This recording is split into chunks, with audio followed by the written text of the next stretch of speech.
Hello, I'm Dr. Ford, and this video is for the third page of your list of works, beginning with um, Bernini's The Ecstasy of St. Teresa. Uh, what you see here is a very elaborate thing, and it's difficult to decipher what all is going on. But first, before I get into that, let me tell you some backstory that happened in the previous century. This is a Catholic church, and in the 1500s, the Catholic Church underwent some changes. There were, at the beginning of the century, or in first couple of decades of the century, there were a bunch of Christians who had protested the Catholic Church and many of its teachings, many of its they saw problems with it, and they're called the Protestants. And they eventually broke off and became a bunch of different denominations of Christianity called the Protestants. And the Catholic Church responded to that with something called the Counter-Reformation. And they had meetings and discussions and came up with things that they could do to respond to the problems and the accusations that were made by the Protestants. And among those things that they did involved art. And one of those things that they said that art in a church ought to inspire you. It ought to create an emotional response. There ought to be things in a picture that you can relate to. That is, the people should look realistic, but also like relatable, like they're regular people rather than idealized, heroic sort of figures. Also, they wanted an emphasis on saints and martyrs and things that would create an emotional response in the viewer. What this did in pictures and in sculptures, as we'll see, is works of art that, when you see them, there's something about the image or the setting that makes it feel like the thing is happening in your space, and also that it's something where there's some sort of what's happening is something that can happen to you, like it's some sort of a direct individual response to a person's relationship with God. So that being said, there are things that are going on in this image that we're seeing that respond to that. One is that this is a very short transept of a church. It's not a very big church, but it's a church sort of like we saw with Alberti in the Renaissance. It's a very neoclassical looking church. But when you go to Italy, there's lots of churches, and you go to these, and you see immediately the ones that are made in the Baroque period, that is the 1600s, is characterized by lavish decorations. I mean, the neoclassicism goes over the top. Instead of just having a niche with a window and a pediment on top, the pediment is curved out and it's divided into these facets, and it's broken up, and it's just every surface is covered with all sorts of carvings, all of them derived from the classical period, the Roman and Greek, dentils and all the different patterns that they would have, but just lavishly festooned with things like this stuff that's going on here, little cupids that are flying around, and all sorts of figures moving, and every surface has a pattern on it. You just look at it. The marbles are very expensive, polished, sliced, and inlaid so as to create no place for your eye to rest. It's just change upon change upon change, and value contrast of dark light, or color, or organic pattern of the insides of exotic marbles. Just over the top decoration. Horribly expensive to do. So that's one aspect of the Baroque is lavishness in the decoration. But also, when you look at it, this is kind of like a theater. You're standing in a place with what appears to be a kind of a stage, where something's happening on a stage, and up on the right and left here are what are sort of like theater boxes. And that's another aspect of this period, the 1600s, where the theater became a big part of people's lives, and it's going to affect the works of art. And we'll see it more in the painting, but here we see it in the sense that this actually looks like a theater scene with people in theater boxes looking at a stage, which has the effect of making it feel as though you are witnessing something that's going on right now in front of you. All right, that's a new thing. That's not something that you would see in the Renaissance. It's not something you would have seen in the Middle Ages or anything. It's odd. It's a new thing in art, is to make it look as though what's happening in the picture is happening in front of you right now. And it's something you can relate to. What's happening in this picture is, if we look at it close, there's a sculpture made of marble carved.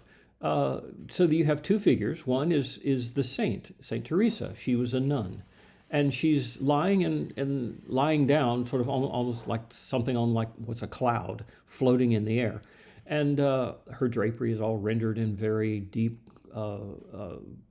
energetically carved folds, with lots of strong dark and light contrast that looks very energized. Then you have an angel here, a figure with wings, and delicately holding her dress like this in its hand, and holding a spear or like a little arrow in its hand, and is looking at her and smiling, and she has her eyes closed and seems to be in some sort of almost like a catatonic state. What's going on in the picture? If we look further out. I mean, this is an event occurring, like it's floating in a cloud. It's not sitting on a base. They have some elaborate, iron, hardware back in the back to hold it up so that it appears to float.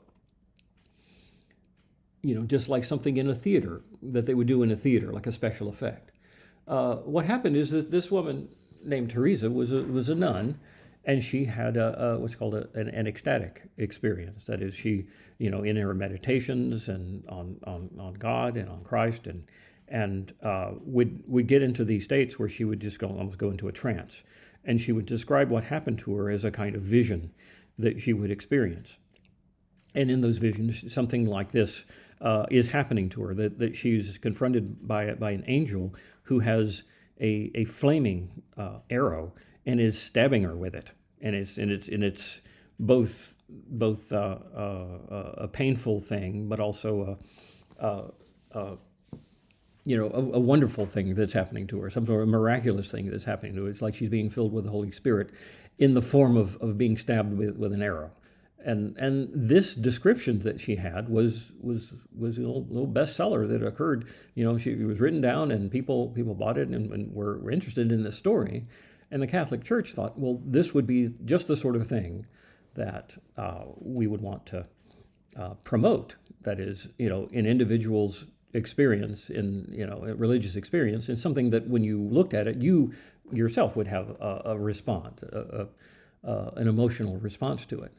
So Bernini, who's the artist here, who was also a playwright, he was active in theater, but he did paintings and sculpture and architecture, and he was all around. He had an enormously long career, made lots of stuff. Much of the stuff in Rome is he's responsible for. Well, this work is one of his most dramatic looking things.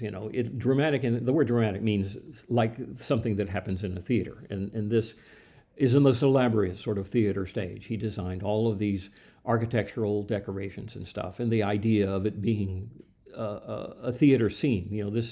These are the two things on either side. The patrons who paid for the thing are rendered in marble, and they're in these little alcoves that are like theater boxes, and they're looking at and witnessing this event and discussing it with one another, what's going on the stage. Elaborate, again, marble that's very exotic colored marble. It doesn't even look like marble. It looks like cloth. It looks like all sorts of material. And again, no place to rest your eyes. It's just stuff everywhere, filling every spot. But the scene that everyone's focused on is this woman lying on a cloud and having this experience, but it's an internal experience, something that it's happening in her mind, and that she describes it in words, and people can understand what happened to her by listening to her words, or by reading her words. But how does an artist represent what's going on in her mind? And so he shows her with a literal angel who's a figure with this cloth that's draping the angel that it's flowing like fire. It's like flaming stuff, and there's also a flame look in her whole attire. The dress that she's on, or it's the nun's habit, I guess, with this wrinkly cloth that has this effect of being very agitated. So her state of mind is being expressed in the lines and folds of this garment she's wearing, and the fact that she's floating up in the air, and the artist is taking pains to render clouds as one texture, and the figure as another, and the cloth and her hands and stuff. I mean, all of these things are beautifully carved and very realistic in a sense that is to make what's going on in her experience a real thing. There's also these bronze lines that come down from the ceiling, and they are gilt bronze, so that they have gold on them, so that there's a window up there that you don't even see, but light from that window is shining down. So it's as if the Spirit of God is coming through this event and causing it to happen. So very theatrical, very dramatic kind of thing going on. And this is just like a microcosm of the entire 1600s, and it's in what we call the Baroque. Baroque just means, all of these things, the theatrical things, dramatic things, emotional experiences, things move in the Baroque, whereas, say, in contrast to the Renaissance, things were usually stable and unchanging, timeless. And so that difference between the two is a stark difference, and something you want to contrast if you had to compare two things from the different eras. Okay, so this is a sculpture version of the Baroque, and let's look at the next picture, which is a painting by Caravaggio. It's called the Entombment, or it's also called the Deposition. Is Christ after his crucifixion, and he's being lowered into a tomb by the assistants. And Mary is there, and Mary Magdalene, and presumably John here, and maybe it's Joseph of Arimathea, or maybe it's just somebody who's just helping out. But it's Christ being lowered into the tomb, and Christ is rendered in paint as if he were a really dead person, and he's done realistically. Like you can see the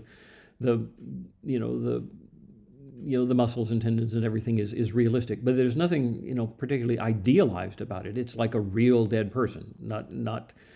It doesn't look like a painting of a heroic dead person, but more like an actual dead. Like he took, an actor is playing the part of a dead person and is acting dead. But there's something about the way the light works that is different in this, that makes it a Baroque painting and not something that would have fit in with the Renaissance. And that is the fact that it's the dark of the background. It's almost completely black, and the figures appear to be picked out of that black with a spotlight. Now this is the new thing in the Baroque. It is the lighting, and the term for it is called tenebrism. Tenebrism comes from the Latin word that just means dark, but it's specifically the kind of lighting that you get in theaters. Again, with the theaters, is that the theaters changed in the 1600s. Remember, the early 1600s when Shakespeare was writing his plays. But the kind of theater that they had, that they introduced, probably the late 1500s, was having theater on the inside of a building so that it's dark and it's lit with artificial light, like candles with some sort of mirrors on the back, so that you can shine lights and even have spotlights on things. That kind of experience was different from the kind of theater that would have occurred, in previous centuries, where it would be outside in the bright sunlight. So when what we call dramatic lighting, this is the kind of lighting in theater, occurs when theaters have this kind of lighting, and that's what's going on here.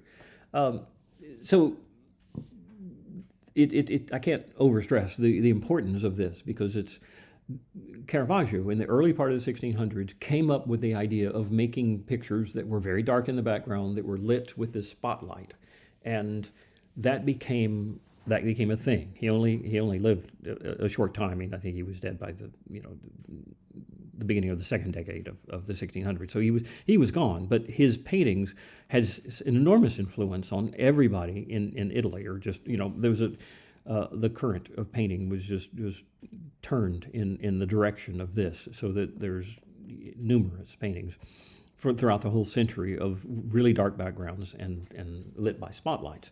And it not just Italy, it went all over, and we'll see examples from other countries that use the same thing, even by people who didn't even see a Caravaggio. But it became such a enormously popular way of representing the world, as if things were happening on a stage, and that they're dramatically lit like this. Another thing is, what I said before about the wanting the viewer to feel as though they're part of the picture, like what's happening in the picture is something that's happening right in front of you. One is the realism. These look like real people, actual people, not some sort of artificial people that look like some idealized version. This looked like the actual people, like actors, like you could find on the street.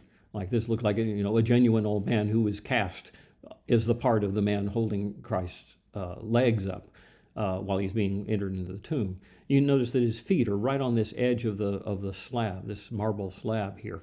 And that's like, this is the eye level of the person looking. So the person is looking up at this part, and their eye level is here. This is something that's happening, and they're lowering him into a place that's into your space. So you feel like what's going on here is happening, in your space. You feel like it's going on right now in front of you, and that's part of the Counter-Reformation that the church wanted paintings and churches to have, is that effect on people.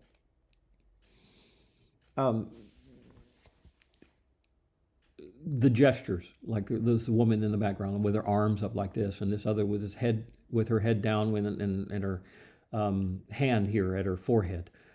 This other woman back here, the Mary, holding her hand out like that. These are the sort of gestures that actors make on stage, because they want to communicate what they're feeling. They want you to know that they're that they're feeling this, so that they make a what we call dramatic gestures, something that you can, the people in the back can understand what's going on in the story by the actions of the people, even when they're not saying anything. So dramatic lighting, dramatic gestures, real people that look like, the regular sort of people that you would find on the street. They're behaving in such a way that you're telling the story through their gestures and everything, and the event is occurring apparently in your space. So all of these things are introduced by Caravaggio to satisfy this need in the Baroque for this kind of image, and was enormously influential. So let's look at another country. This is in Holland. Rembrandt. This is his most famous painting. This is called The Night Watch, and it's a painting that also exhibits tenebrism. And in this case, it's not a religious picture. The kind of thing that the characteristics that made the Caravaggio the way it was don't apply here. It's not a religious painting. It's not in a church. In fact, this is a group of people who are like a civic club. Like a bunch of people who get together and pretend to be soldiers. They dress up, they get their muskets out and their swords and stuff, and they have a parade. And what's going on here is it's like a group of these people sort of assembling to do a parade. And there's not anything of great import going on here. It's not a message, but those characteristics that the Caravaggio had, this has. It has a very dark background with a bright spotlight picking out certain figures. So the figures are emerging from the darkness, just like a Caravaggio. And they seem to be walking into our space. It seems to be happening in front of us. And there's things of action going on, dramatic things, like this man is loading a gun here. And there's some sort of very short woman or a child who, is the spotlight has picked her out from the darkness. And she seemed to have, an urgent expression in her face. There's a man here, wearing armor, and you can see behind this other man, there's a gun, and the gun is going off back there behind this guy's hat. There's a guy playing a drum. There's a little dog. You barely see that there's a dog who's just barely rendered in the shadows back there, barking. So there's a very noisy thing going on. So lots and lots of activity. But the purpose of the painting is not to edify or to bring some sort of religious experience to anyone. It's just to promote this civic organization who made up of a bunch of people who each paid some amount to have their painting made with them in it. But because because Rembrandt is painting it, and Rembrandt's a great painter, and he wanted to get commissions from these people. This is how he made his living. He uses this style that came from Italy, as a way to promote these people using the same sort of formal elements that Caravaggio used for religious pictures. So we have lots of dramatic things like these lines of what are called pikes, spears that are going in all different directions, creating a kind of a feeling of unease, like there's chaos going on, and all the different lights that pick things out of the darkness. So you can see some faces, some things are in shadow, some things are in the light. And of course, because it's Rembrandt, he's also, a master at, the realism, the same sort of realism that Caravaggio had with his, the real faces and the people that look real in the cloth and everything. It looks like it actually, it's almost photographic. He's able to render in paint, all of the different textures and things of silks and leathers and whatever else that, every kind of material, and have interesting, dark light contrast of light and shadow and all sorts of, rich abundance of things of visual interest all over the place.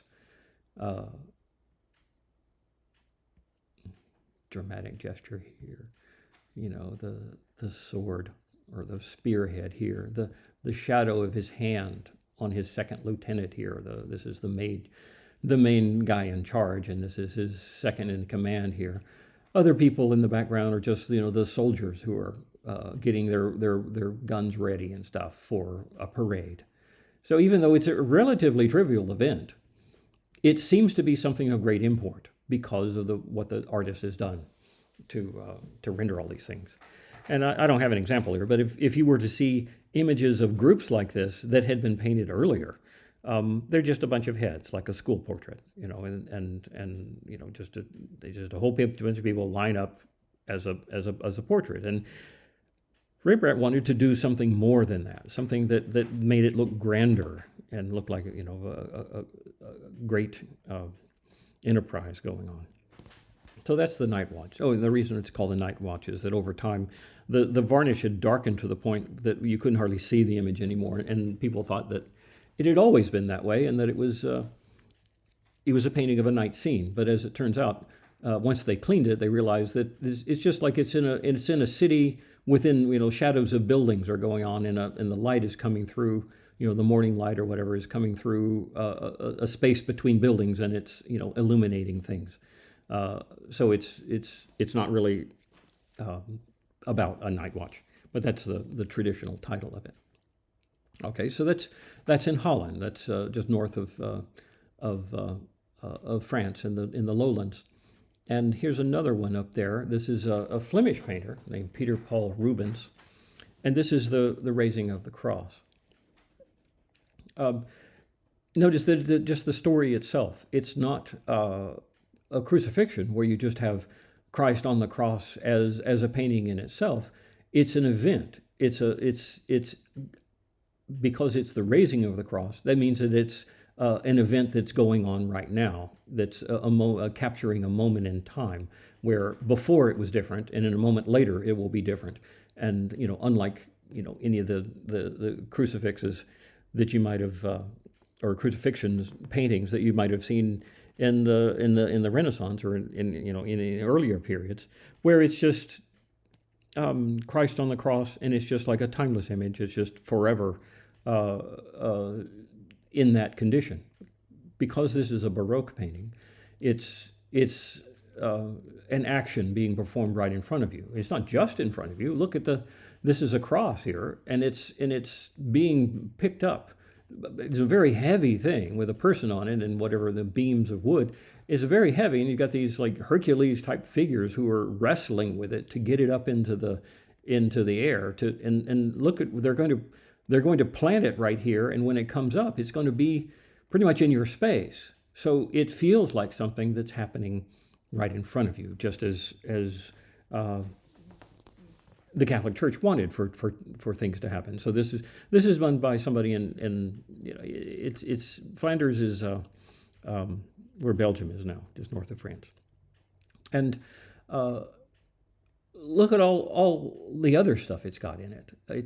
It's similar to what we saw in the Bernini's sculpture, is that it's filled with stuff. There's things going on all over. There's activity all over the place, and no place again to rest your eyes.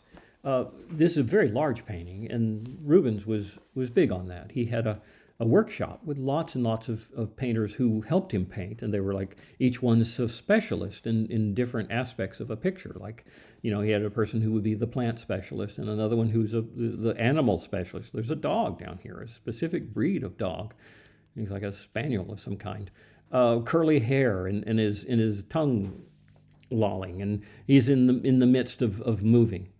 It's not a sleeping dog or anything. So this is one of a triptych, and on the right and on the left there's other aspects of this painting. There's horses and knights and stuff. So there's lots and lots of stuff going on everywhere, and everyone is exhibiting an expressive face with emotion going on, and there's action going on.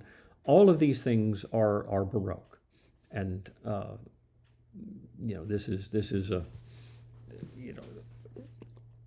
a great example of the kind of things that kind of paintings in the Baroque. And if you see a lot of them, you start to see a pattern develop.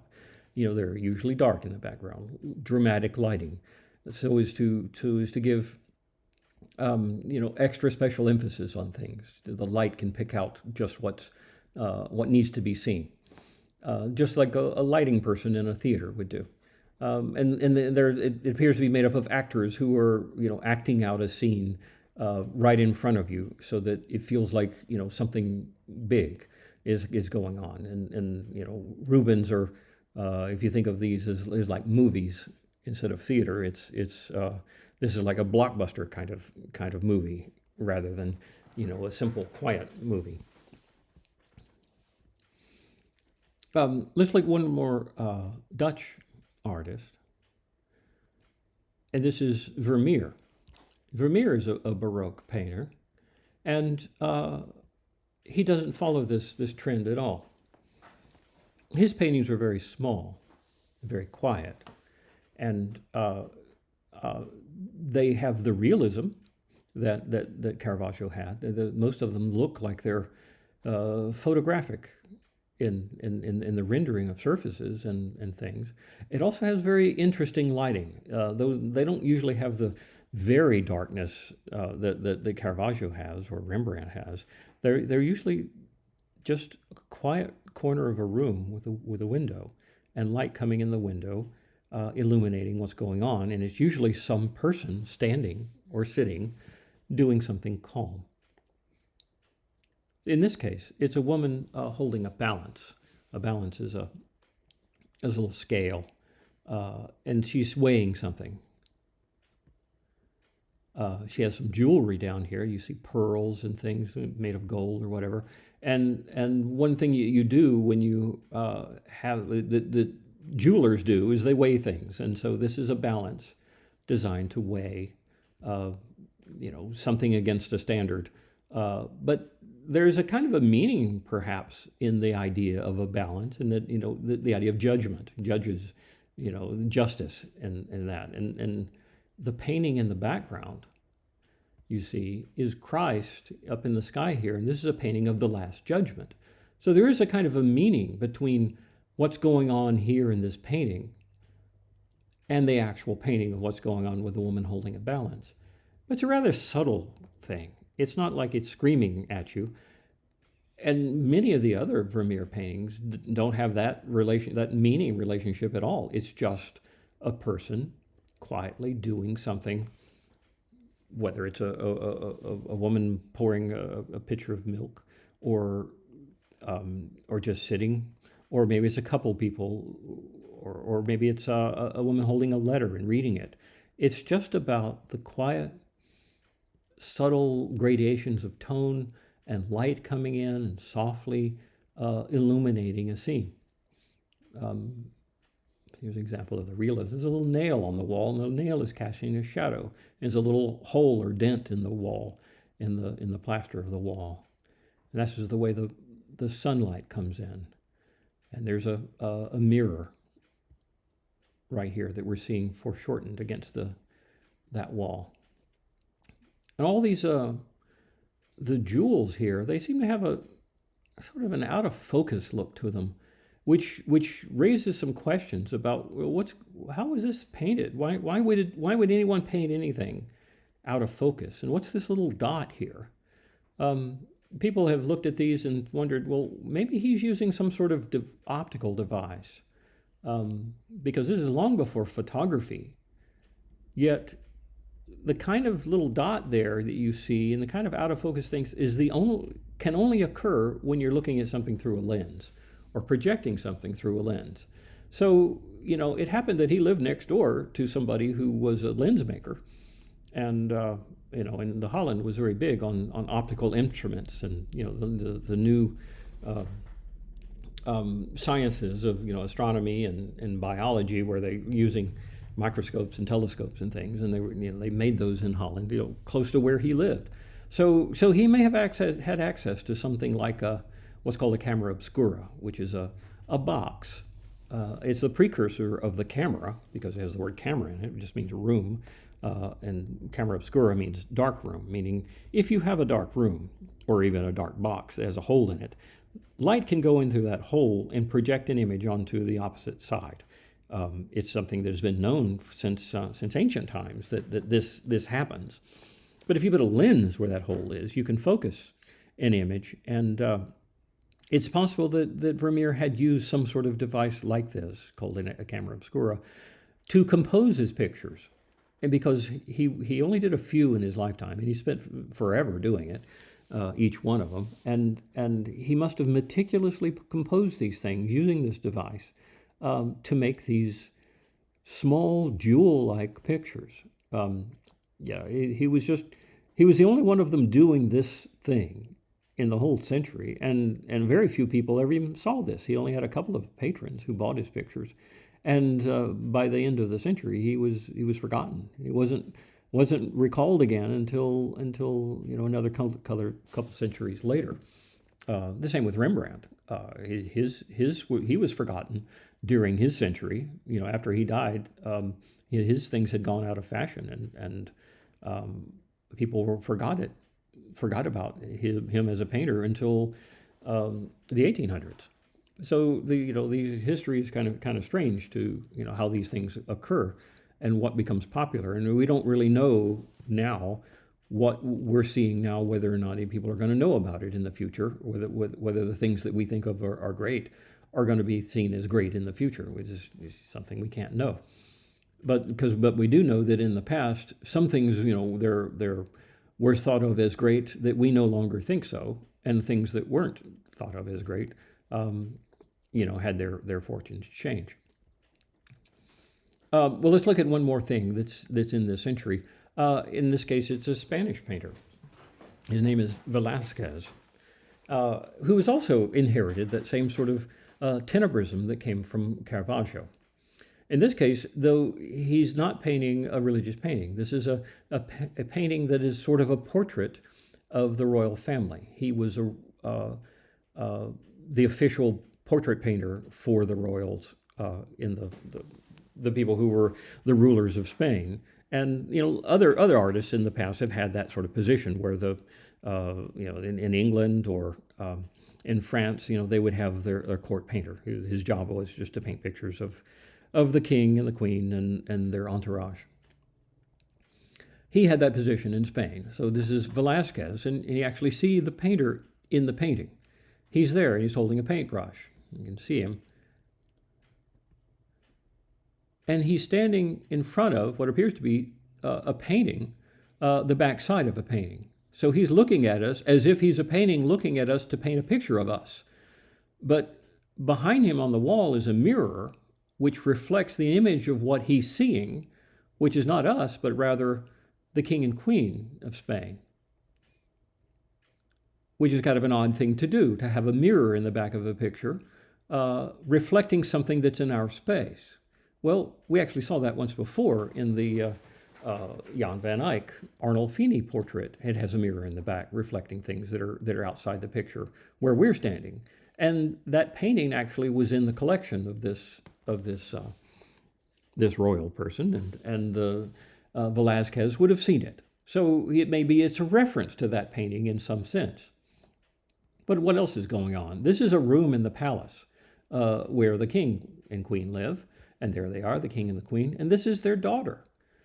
And apparently, if you look at the whole painting, it looks like it's a portrait of her and her entourage, that is, her ladies in waiting, the people whose job it is to take care of her. And she also has some friends. There's a little boy whose job it was to be her friend, and there's a dwarf who's part of her collection of folks, and her dog is here. So imagine this is a kind of an odd sort of painting. It has the painter in it because he's part of the family. He lives in the palace and he works for them, and he's has such a high status. He's even been given the Order of Malta or something. He's been knighted by the king, so as to this little red thing on his vest is an indication that he's like part of the family. He has a high status, high enough status that he can be in the painting of the king and queen, and he even has the painting itself that we're looking at in the painting as seen from the back. All of these things are unique to this painting. It's not something that there was a tradition of doing this, something he just thought of. There's other things. There's a nun here, and there's a priest, and there's another man who's also one of the part of the king and queen's one of their persons in their employ back on the stairs here, being silhouetted by the light in the back there. So and there's light coming in from the side here. So all these things are going together to make this really complicated image. Just being complicated is a Baroque characteristic. The idea of doing all of this is Baroque, and that the word Baroque just sort of kind of means over the top. It means that going farther than what you would have normally gone if this had been the previous period, which is the Renaissance, where things are much more reserved and stable and balanced. So having this sort of thing is even though this is a unique thing and is nothing else like it, it's typical in that sense that it is in its oddness. It's a very big, grand picture that it just has all these weird characteristics. A mirror, the artist is in the picture, the back of the painting is in the picture, and a collection of odds and ends that are all mixed together to make this wonderful composition. It's a very, very beautiful thing, and the way it's rendered, Velazquez was able to put paint on a surface in such a virtuoso manner that it looks like he's just dashing off little dabs of paint, and yet they resolve into a very clear image of silks and taffeta or whatever the different materials that are fine materials that the people are wearing, and the way light plays off of it, all in little spots of bright color and things, and the expressions on people's faces, and the characteristics of each person, so you can feel the kind of how that person was and how they behaved. And this little boy who's putting his foot on the dog is in a playful way.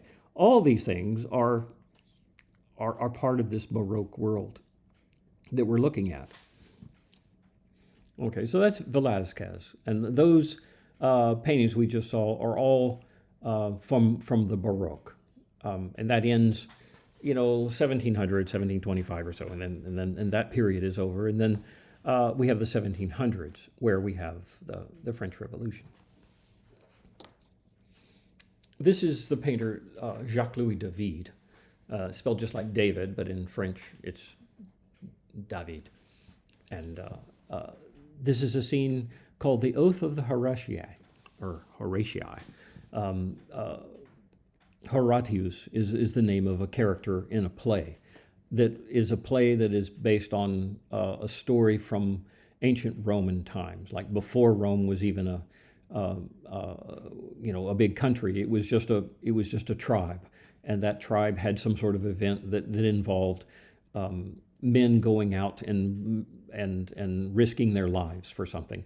And what's going on is there's a father here, and his sons are pledging an oath, pledging their lives to this scene. So it's a very theatrical sort of thing, in that it's a story from a play, and they look like they're on a stage performing the kind of event, the most dramatic event of the thing, where an oath is being pledged. And the purpose of making this had to do with the contemporary events of what was going on in France at the time, which was the stirrings that were going to result in the French Revolution. And the idea of people pledging their honor, that it was something heroic was about to happen, and that having stories about people doing things that are heroic is, inspiring. So a picture that looks like it's happening right in front of you, in the same way that plays, actors in plays are right in front of you, is part of that, holdover from the Baroque time. But this is much different. This has the kind of almost a Renaissance look to it. The realism of everything, but it's even hyper real. It's a greater degree of realism than you would have thought that anyone in the Renaissance could have done. Just look at all the details of this guy's foot. You can see the veins here, the different color that represents veins as opposed to arteries, and the different kind of lighting, that each little joint of his toe is rendered, and the thongs of his the sandal that he's wearing, how it conforms to his foot, the little bricks or whatever, the tiling on the floor, everything, the way light plays over things and creates shadows, and the characteristics of the shadows, everything is observed and made exactly the way you would see it in the real world, as to a practically photographic extent. But again, this is made before the advent of a camera that could do this sort of thing. People who are idealized looking people look like they come from right out of Greek mythology, or Roman mythology, and wearing togas and accurate to the period. The kind of things that they're wearing, the kind of things the artist wants to get everything historically correct. In fact, this occurs not long after the discovery of Pompeii, where archaeology was created to, for scientists to go and find and dig up an ancient civilization. In this case, Pompeii was a city in Rome, or near Rome, Naples, that had been covered by the ash from the volcano Vesuvius in 79 AD. And that was just like, being able to find that, they were able to see things once they uncovered them, lots of historical things about the Roman Empire, and so that they didn't know before. And so there was a great interest in the Roman Empire, that was a resurgence that occurred in the mid 1700s and on. So, and that inspired a kind of what's called neoclassicism, that is a desire to bring back things from the classical world. And that's what's going on here. That's why they wrote a play about something that occurred during the Roman Empire, and the drama of it was appropriate for the time. The story of it was inspiring for the time of the revolution, and that's why they got David to paint this painting because he had this knack for these kind of very historical, balanced pictures with he could depict with enormous detail all of this drama, so it feels as though it's really happening right in front of you. So that's David. He's French. The next artist, over in the next, just over the century line of 1800, is his name is Goya, Francisco Goya, and he is a Spanish painter who was like Velazquez. He was the court painter for the royal family in Spain. And he did other paintings that are not like this at all, but they were just like the paintings of the royal family. He even painted one that's similar to the Velazquez that we saw of the royal family, called Las Meninas. He did a similar sort of picture of them, and they look nice. They're pretty pictures. But this is a painting he painted for himself, because in addition to being a painter for the royals, he was also very interested in the stuff that was going on in the world, and wanted to and was concerned about the things going on in the world. One of which was the response that Spain had to the French Revolution, is that they didn't want to have a revolution themselves, and so that they resisted it. They didn't want that happening in their country, but eventually France came and conquered Spain temporarily, and these are French soldiers who are shooting Spanish people who are the resistance to that French occupation, and this is nothing like anything from before. This is what we would think of as a modern painting. There was nothing in the history of the Baroque or the Renaissance or the Middle Ages or the Romans or the Greeks that prepared the world for this kind of thing. This is the modern world with a group of soldiers who are acting like a machine. You don't see their faces. They're all in a line, and they're all pointing their guns at a bunch of innocent people, essentially, or at least from Goya's point of view, these are the good guys here. In fact, he's even made this guy that you see here illuminated by this lantern here. You see him almost in a Christ-like gesture with his arms up as if he were a martyr. He even has a little dot where the nail hole would be, if he were a Christ-like figure. So his sympathy is all to these people, and they're all innocent, begging for their lives. This person is clutching his head and is crying at the idea of he's about to be shot. Here's a pile of people who are shot in the most ignoble way of representing the dead people, to show you really this is what it's like, what death is like.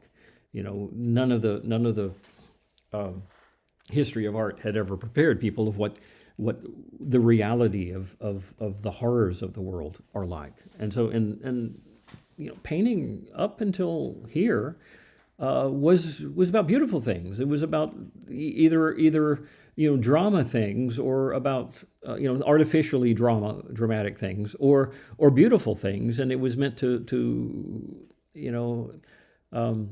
enliven your life and edify you. But this is to open your eyes to a different reality, that in the real world that horrors occur, and this is what it's like.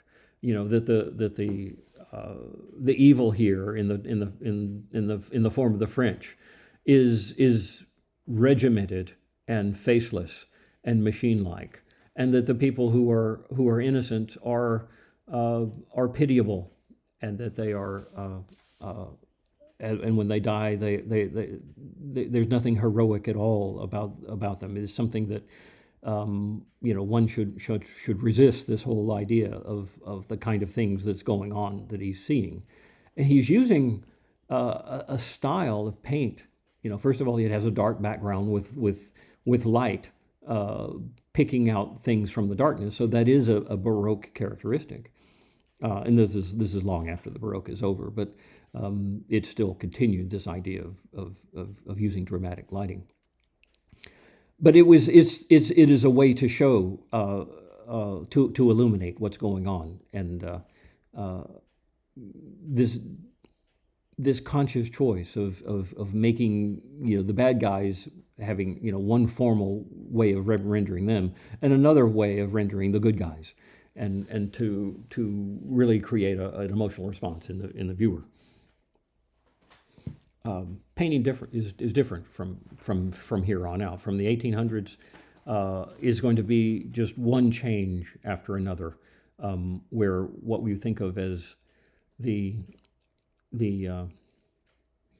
traditional paintings, all the aspects of tradition, of the way painting is taught, the way paint, what people think of as what painting is supposed to be, falls away one by one over the course of the century, decade after decade, until you get to the end and we get to the 20th century, and it will all be gone just about. The academy, the what you think of as the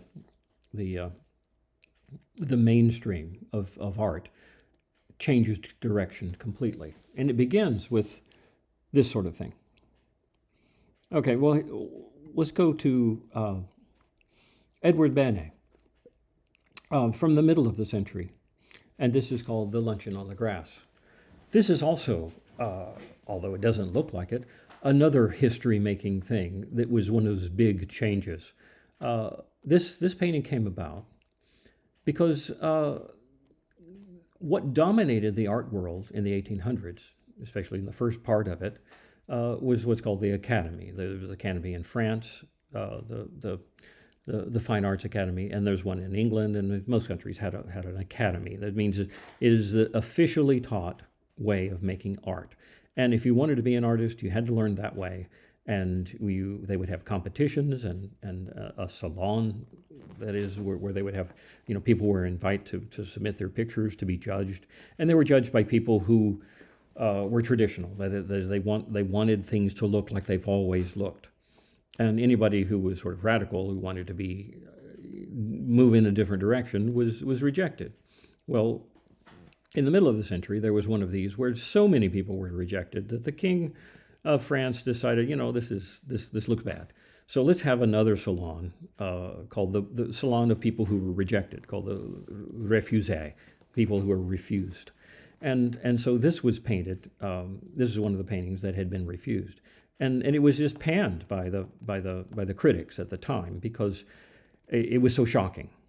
But Manet, the artist, was doing things to deliberately shock. He wanted to create a scandal. And when you look at it now, it isn't particularly scandalous now, but at the time, it was seen as is something that just doesn't happen. You just don't do this. What you see is a wood where people are having a picnic. There's two men who are just dressed, to the teeth. They are completely dressed, whereas there's a woman who's completely nude and another woman who's partially nude in the background. And it is as if these two men are having a picnic with this naked woman. And that's the sort of thing that it doesn't fall into the category that I was talking about before, what nudity was for.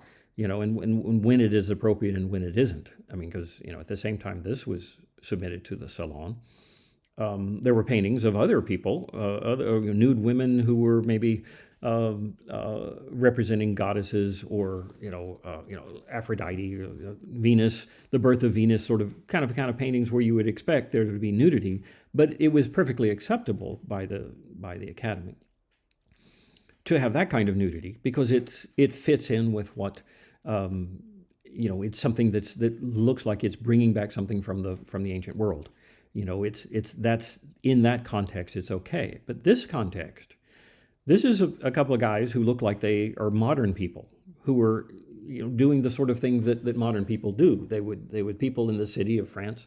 At the time there was a burgeoning middle class, and the middle class people would go out on the weekends and have picnics in a park, and that would be a perfectly normal thing to do. But to have one being nude would not be normal. That would be the sort of thing that, it must be a prostitute or something, and which would be completely scandalous. And the fact that she's sitting there brazenly, looking right at you as if to taunt you and say, try to,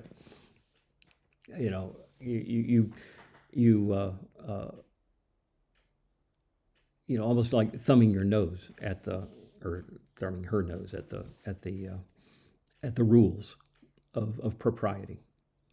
So that's what's going on. And in addition to this, to that aspect of this painting, it also is, people would have recognized that this grouping of people, it's very much like the grouping of people in some classical works, like works from the Renaissance and from Venetian painters, where they have, two men dressed, and the women in that painting are muses, that is, people who are personifications of an idea of music or poetry or something, so that it was appropriate at that time to do that, or river goddesses that were something from the classical period, but it's a reference to something from the past, but made in the modern world, and in the modern world, this new context is completely unacceptable. So this painting was rejected by the Academy and was put into this sort of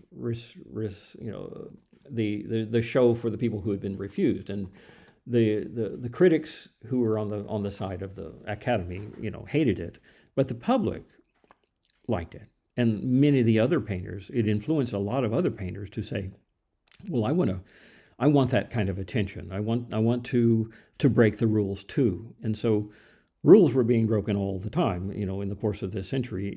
Each thing of the idea of making a painting beautiful. Well, we don't have to make paintings that are beautiful. What about they don't have to be historical paintings. They don't have to be religious paintings. They don't have to be finished in the sense of every brushstroke hidden. Showing brushstrokes was something that became okay. And so, moving away from the rules of the Academy is something that occurs throughout the century, little by little, until we get to the end where, there's hardly any rules left. So that's Manet, and he's what's called a realist. That is, the realism is the name of that particular school of making things that look like they are really happening in the real world, as opposed to things that are historical or religious painting, or things that, mythological, things that are like imaginative stories. The next one is by Renoir, and he's an impressionist. Impressionism sort of grew out of realism. It has the same sort of subject matter, where they're paintings of the real world, the middle class people that I was talking about. The kind of things that they would do. They would go to dance clubs or parties or walks in the park or anything else, or boating. Things that they would do as leisure activities for this middle class, and that which included the painters themselves. Like this is the painter here, and his friends, all at a place called the Moulin de la Galette, which is a restaurant that has a big outside dance place, and it's got trees, and during the summer days, the sunlight would dapple through the trees and make a very picturesque thing. So the artist would paint these sort of things, and they would paint them in such a way the Academy rejected completely. That is, the Academy wanted pictures that were historical, not everyday life, and they also wanted pictures that were perfectly finished. That is, where the surface of every object was clear, crystal clear. Look back here at David, for example. This is an academic picture. This is everything about it.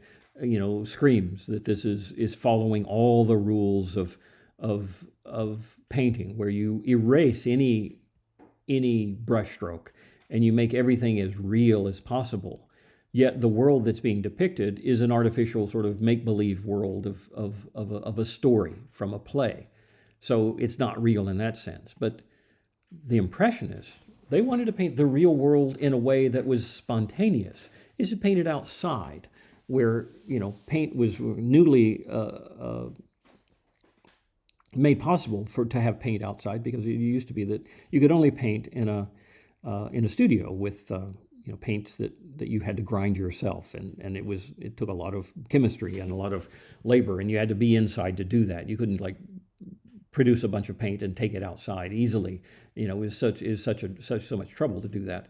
But in the 1800s, 1830s, I think it was, they first started having tubes of paint that you could buy and put in a box and take outside with a collapsible easel and make a painting outside, which could be spontaneous. So the response that you have to the light and to the laughter and to your friends and all that could be all part of the painting. And when you do that, you use brush strokes that are very quick, and you don't spend the time to polish them, because you've gotten essentially an impression of the thing. The Impressionists were a group of people, artists, who got together and consciously decided, we are going to be a group of people with a manifesto. This is, we're not going to paint these history paintings. We're going to paint essentially the light, almost like scientists. We're going to see that we're not painting the things, we're painting the light from the things. So we're studying the light, and they, the thing that characterizes all of them is this broken brushstroke. It's called an impressionist brushstroke, and painting spontaneous things that has that energy that occurs when you're doing something sort of intuitive and spontaneous, rather than something that's an intellectual craft kind of exercise. And so having pictures of painting of people with fleeting expressions on their face and dappled light is something that just happens in a moment and is gone. And so you can capture it if you're painting outside, and you can see, oh, I see a light spot, I can paint that there. But when you're you wouldn't do in the studio, because you wouldn't see that. It'd be difficult to make this sort of thing up. So that's the deal with the Impressionists. And initially, these were panned by the critics, by the people who were on the side of the Academy, but they became very popular among just the regular public. And over the course of their run, from the 1870s on, they became more and more popular until the Academy just withered and died. I mean, their rule was over, because people wanted this sort of thing rather than the staid historical traditional sort of thing. And the last one on this list, on this third page of the list of works, is called "The Sunday Afternoon on the Island of Le Grand Jatte" by Georges Seurat. He's a French painter. He began as an impressionist, and he had been taught, academically how to paint. But he went in a different direction after the Impressionists had their run, and they had a few shows over the course of several years. Painting went in a different direction, and the direction that since they all went in different directions, the collection of people who came after the Impressionists are called post-Impressionists, and he's one of them. His thing was painting the light, just like the Impressionists, but he had a more scientific bent, in that he had read books on color theory that was just coming out, and he's noticing that in color, that one of the aspects of color is that if you make the color into dots, and you can put different colors next to each other, that from a distance they kind of blend together. And if you're watching this on a computer, you're seeing that yourself. If you actually use a magnifying glass and look at the screen of any picture on your phone or a TV or a computer, you see there's a bunch of dots of color. And you'll find that those colors only come in three colors. There's red, green, and blue. And those three colors of light mix together in your eye to make all the colors that you're seeing on a screen. And that's the way color vision works. And it's, it was just newly being discovered, this idea, at the time in the 1880s when this was painted, and when he was studying light. And he decided that, well, instead of blending the color on a palette and then putting that blended color in. He would pick a few colors of just solid pure color and put them in the form of dots. If you look at it up close, you see lots and lots of little dots. And here in the green grass, you will find there's red dots here, and there's other colors of dots that don't seem to be part of the regular color, that from a distance they blend together to make a new color. But up close, you see them as the pure colors of dots. If I had a higher resolution picture, you would see the actual dots in the paint, but you get the idea. It's sort of like pixels that make up a picture on a screen. And, he thought of doing that, and he was the first to do this sort of thing, the color studies, using the kind of, separating the colors into little dots and painting like that. And they're much more finely grained than the dabs of color that the Impressionists used. And they weren't painting in any kind of scientific manner. They were just looking at things and noticing, the colors and shadows and painting them spontaneously. But Seurat did this, very slow, painstaking images.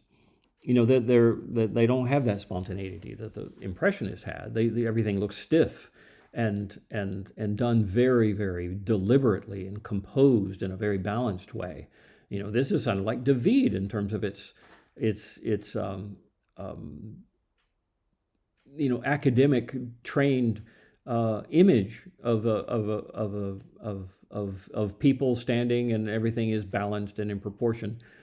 The only thing is that the surface of everything is made with these dots. That even the little mat around it is painted into a bunch of dots, so as if it were a scientific study of the world. Okay, so that ends this page, and we'll start up on the fourth one momentarily.